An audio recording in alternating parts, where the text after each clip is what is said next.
మండలి బుద్ధప్రసాద్ అని నేను శాసనసభ సభ్యునిగా ఎన్నికైనందున శాసనం ద్వారా నిర్మితమైన భారత రాజ్యాంగం పట్ల నిజమైన విశ్వాసం విధేయత చూపుతానని, భారతదేశ సార్వభౌమాధికారాన్ని సమగ్రతను కాపాడుతానని, నేను స్వీకరించబోయే కర్తవ్యాన్ని శ్రద్ధాశక్తులతో నిర్వహిస్తానని దైవ సాక్షిగా ప్రమాణం చేస్తున్నాను.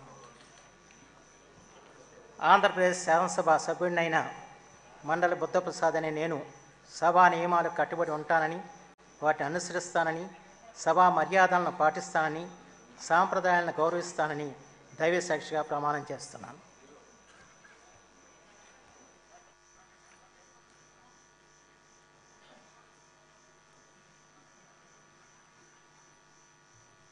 శ్రీ చంద్రమోహన్ రెడ్డి సోమిరెడ్డి.